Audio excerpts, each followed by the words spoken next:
Hi అండి అందరికీ. Super soft fluffy 5 minutes Oreo cake అండి. చాలా ఈజీ అంటే ఈజీ ప్రాసెస్ అండి. పర్ఫెక్ట్గా ఉంటుందండి. కిడ్స్కి మాత్రం స్నాక్స్ టైంలో పర్ఫెక్ట్ కేక్ అనమాట. ఎక్కువ శ్రమ కూడా అవసరం లేదు.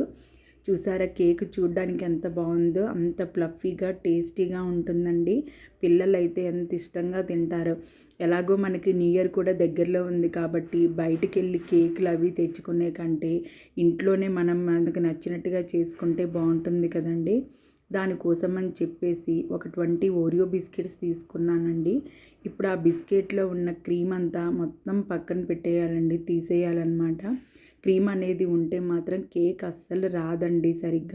సరిగ్గా కాదు, అసలు రాదనమాట. క్రీమ్ అసలు ఉండొద్దు. మొత్తం కంప్లీట్గా తీసేయండి అన్ని బిస్కెట్స్కి.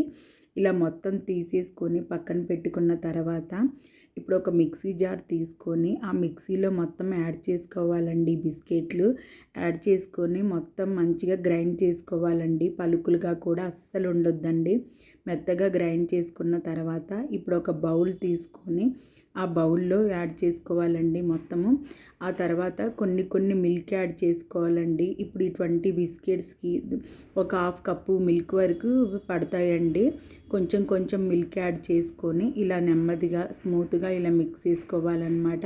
చూసారా వీడియోలో ఎలా ఉందో అలా. లిక్విడ్గా మాత్రం ఉండొద్దండి. లిక్విడ్గా ఉంటే కేక్ అనేది రాదనమాట. సో ఇలా కొంచెం మిల్క్ యాడ్ చేసుకొని ఇలా నెమ్మదిగా కలుపుకోవాలండి. ఆ తర్వాత ఇందులోకి 1 టేబుల్ స్పూన్ వరకు బేకింగ్ పౌడర్ యాడ్ చేసుకోవాలండి. యాడ్ చేసుకొని ఇప్పుడు స్మూత్గా మిక్స్ చేసుకోవాలండి. మంచిగా మొత్తం కలిసేలాగా స్మూత్గా మిక్స్ చేసుకోండి. మనం ఎంత బాగా మిక్స్ చేస్తామో అంత పర్ఫెక్ట్గా కేక్ అంత ఫ్లఫీగా వస్తుందన్నమాట. చూసారా ఇలా ఉండాలండి. ఇలా ఉంటే చాలా పర్ఫెక్ట్గా ఉంటుందండి కేకు. ఇప్పుడు ఇలా మొత్తం మిక్స్ చేసుకొని పక్కన పెట్టేసుకోండి. ఆ తర్వాత ఒక ప్యాన్ పెట్టుకొని అందులో ఒక స్టాండ్ పెట్టుకోండి. స్టాండ్ కనుక లేకపోతే సాల్ట్ వేసుకున్నా సరిపోతుందండి. ఇది మాత్రం 10 మినిట్స్ వరకు హీట్ ఎక్కాలండి. అలా వేడెక్కడం మాత్రం చాలా ఇంపార్టెంట్ అండి. ఇప్పుడు ఒక కేక్ బౌల్ తీసుకొని దానికి మొత్తం నెయ్యి స్ప్రెడ్ చేసుకోండి. నెయ్యి బాగా స్ప్రెడ్ చేసుకోండి. నెయ్యి స్ప్రెడ్ చేసుకుంటే సరిపోతుందండి. బేకింగ్ పేపర్ అవసరం లేదనమాట. ఇలా మొత్తం మంచిగా స్ప్రెడ్ చేసుకున్న తర్వాత అందులోకి మొత్తం ఇప్పుడు మనం మిక్స్ చేసి పెట్టుకున్న మిశ్రమం మొత్తం యాడ్ చేసుకోవాలండి. యాడ్ చేసుకొని మొత్తం ఆ బౌల్ నిండా మొత్తం స్ప్రెడ్ చేసుకోండి.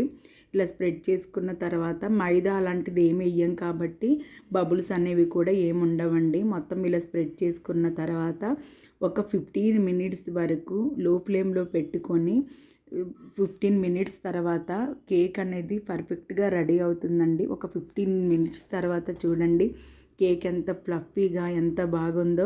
ఇప్పుడు ఇది చల్లారే వరకు పక్కన పెట్టుకోండి. ఇది కేక్కి అది చాకో ట్యాపింగ్ అండి. సో ఇది ఆప్షనల్ మాత్రమే. మీకు కావాలంటేనే ఇది ప్రిపేర్ చేసుకోండి, లేదంటే పక్కన పెట్టేయండి, అవసరం లేదు. దానికోసమని 3 టేబుల్ స్పూన్ వరకు milk, 1 tablespoon cocoa powder, 1 tablespoon sugar, half tablespoon వచ్చేసి నెయ్యి మాత్రం యాడ్ చేసుకొని ఒక 2 మినిట్స్ వరకు అది మెల్ట్ అయ్యే వరకు అలా మిక్స్ చేసుకున్నానండి. ఈలోపు మన కేక్ కూడా మొత్తం చల్లారిందనమాట. ఇది ఒక ప్లేట్లో పెట్టుకొని చూసారా ఎంత బాగుందో. కేక్ చూడడానికి ఎంత బాగుందో తెలుసా, తినడానికి కూడా అంతే బాగుంటుందన్నమాట. చాలా ఫ్లఫీగా ఉంది. ఇది ఓన్లీ ఆప్షనల్ అండి. ఈ సిరప్ అనేది మీరు వద్దు అనుకుంటే మాత్రం ఏం యూజ్ చేయకండి, స్కిప్ చేసేయండి. మీకు కనుక ఈ వీడియో నచ్చితే నాకు మాత్రం ఒక లైక్ చేసి సబ్స్క్రైబ్ చేసి మీరు ట్రై చేస్తే కేక్ ఎలా వచ్చిందనేది కూడా నాకు కమెంట్ చేయండి. మీకు ఇలాంటి వీడియోస్ మరెన్నో కావాలి అనుకుంటే మన ఛానల్ని సబ్స్క్రైబ్ కూడా చేసుకోండి. థ్యాంక్ యూ సో మచ్ అండి.